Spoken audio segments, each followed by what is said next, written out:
पाकिस्तान तरीके इंसाफ के बानी रहनुमा डॉक्टर शाहिद सदीक को आज वलेंशिया टाउन में नामालूम अफराद ने कत्ल कर दिया है। 13 गोलियां लगी हैं फ़िलहाल उनको और अब पोस्टमार्टम होगा उसका इंशाल्लाह कल मगरिब की नमाज के बाद वलेंशिया मेन मस्जिद में जनाजा होगा। किसी से लड़ाई नहीं, किसी से झगड़ा नहीं, किसी से कोई लेना देना नहीं। उन्होंने सिक्योरिटी रखना काफ़ी देर से छोड़ दिया, तो उन्होंने कहा था मुझे ये कल्चर ही नहीं पसंद, गार्ड्स और गन्स और ये चीज़ें। आप पे बोझ आ गया कंधों पे सारा, अगर किसी में वो तो आना था, लेकिन मेरा बाप बहुत जल्दी चला गया, यतीम कर गया मैं।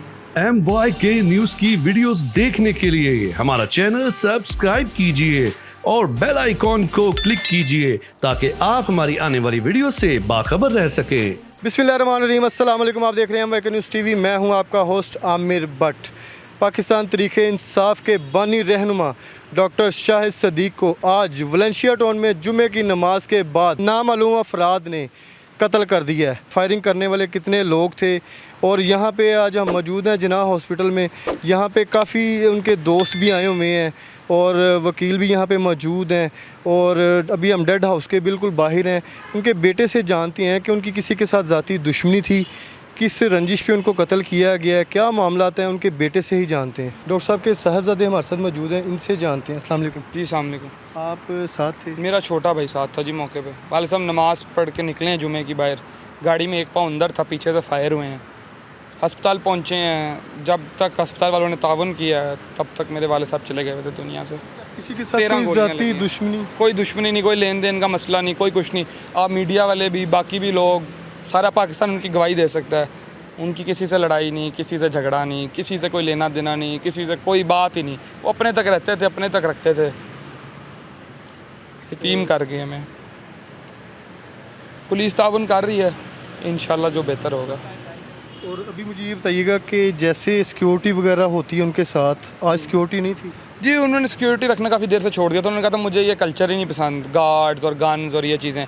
वो रोज़ रात अकेले साइकिल भी चलाते थे सोसाइटी के अंदर, तो वो इस चीज़ के ख़िलाफ़ थे। हालांकि हम बड़ा फोर्स करते थे उनको कि सिक्योरिटी रखें, चीज़ें रखें, लेकिन उन्होंने नहीं रखी। वो उनकी एक अपनी सोच थी। बाकी जी और अभी ये जो वलेंशिया टाउन की मस्जिद है वहाँ पे कोई CCTV कैमरे या वहाँ कोई कैमरे हैं, पुलिस देख रही है, वो उनकी टीमें हो गई हैं तैनात, तो वो कर रही है, इंशाल्लाह अल्लाह खैर करेगा। तो अभी आप पोस्टमार्टम के लिए यहाँ पे मौजूद जी हैं? मैं मौजूद हूँ पोस्टमार्टम के लिए। क्या कह रहे हैं अभी? अभी वो बस FIR लॉन्च होने लगी है, एप्लीकेशन होगी है सबमिट। 13 गोलियां लगी हैं फ़िलहाल उनको और अब पोस्टमार्टम होगा उसका इंशाल्लाह कल मगरिब की नमाज के बाद वलेंशिया मेन मस्जिद में जनाजा होगा। और आपको किसने इतला की? क्या मुझे मेरे छोटे भाई ने फ़ोन किया अस्पताल के बाहर से कि बाबा का सांस चल रहा है, उनको गोलियां लगी हैं, अस्पताल वाले एंटर नहीं होने दे रहे। वो कहते हैं हॉस्पिटल लेके गए? Hamida memorial Valencia. तो सर 13 गोलियां जो लगी हैं वो पेट में, टांगों में, जी कहाँ? छाती पे लगी हैं तकरीबन 4 से 5, कोई शोल्डर में लगी है, कोई पेट में लगी है, मुख्तलिफ जगह लगी हैं। और जो छोटा भाई आपका साथ था मौजूद, उसको कोई नहीं लगी गोली, क्योंकि उन्होंने वालिद साहब की लेफ्ट साइड से मारी है। उन्होंने टारगेट ही उनको जी किया? टारगेट ही उनको किया। तो आप क्या समझ रहे हैं? कोई पता नहीं जी, मैं किसी पे ना कोई इल्ज़ाम लगाऊंगा ना कोई बात करूंगा, क्योंकि मेरे वाले साहब का कोई मसला था नहीं ऐसा। बाकी अल्लाह मारने वाले से बड़ा अल्लाह की ज़ात है। और DAG साहब भी यहाँ पे आए जी, थे, अभी जी। मौजूद थे मौके जी, पे। जी। उन्होंने आपको क्या यकीन दहानी करवाई? उन्होंने कहा इंशाल्लाह हम हफ्ते 10 दिन तक इसको अंजाम में पहुंचा देंगे। सर बड़ा मुश्किल CM हो गया। ने भी नोटिस लिया है। आप बड़े बेटे हैं उनके? जी मैं बड़ा बेटा हूँ। टोटल 2 बेटे हैं? 3? जी 2 बेटे। बड़े आप पे बोझ आ गया कंधों पे सारा, अगर किसी में वो तो आना था, लेकिन मेरा बाप बहुत जल्दी चला गया, यतीम कर गया मैं। बड़ी ख्वाहिशें और बड़ी चीज़ें रह गई हैं। ऐसे ही है, पता नहीं अब कब मुलाकात होती है, लेकिन मेरी ज़िंदगी में यही है कि मैं जल्द से जल्द उनसे मुलाकात कर लूँ। चलिए अल्लाह ताला आपके लिए आसानियाँ पैदा करें। बहुत शुक्रिया सर। जी तो नाज़रीन, उनके बेटे से हमने अभी बात की है कि वो इस कंडीशन में नहीं है कि हम उनसे ज़्यादा बात करें, लेकिन वो बता रहे हैं कि 13 गोलियाँ मेरे बाबा को मारी हैं उन्होंने, और वो कौन लोग हैं और उनकी किसी के साथ कोई दुश्मनी नहीं है, कुछ भी मामलात ऐसे नहीं है। और वो सिक्योरिटी, तो उन्होंने पहले कहा हुआ था कि मुझे सिक्योरिटी की ज़रूरत नहीं है, मैं बस अपनी एक खुशहाल ज़िंदगी गुजारना चाहता हूँ।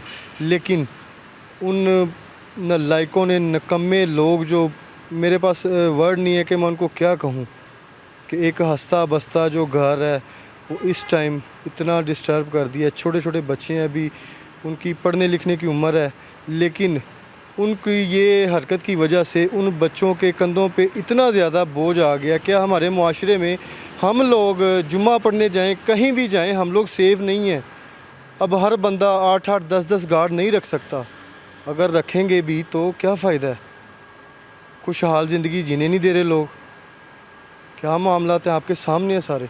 लेकिन बहुत अफसोस की ये जो ख़बर है ये आज हुई है, ऐसा होना नहीं चाहिए। डीआईजी पंजाब साहब यहाँ पे मौके पे मौजूद थे, वो यकीन दहानी करवा के गए हैं कि इनकी फ़ैमिली को इंसाफ मिलेगा।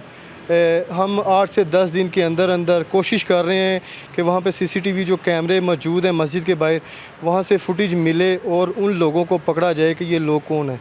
और जैसे ही उनकी गिरफ़्तारी होगी फिर इन्वेस्टिगेशन का काम है कि उस पे इन्वेस्टिगेशन हो और उनसे पता किया जाए कि इनको किसने भेजा है और क्या मामला थे और इनको क्यों आज जो है फायर मार के कत्ल कर दिया गया है। आपने भी अपनी कीमती राय से कमेंट सेक्शन में ज़रूर आगाह करना है।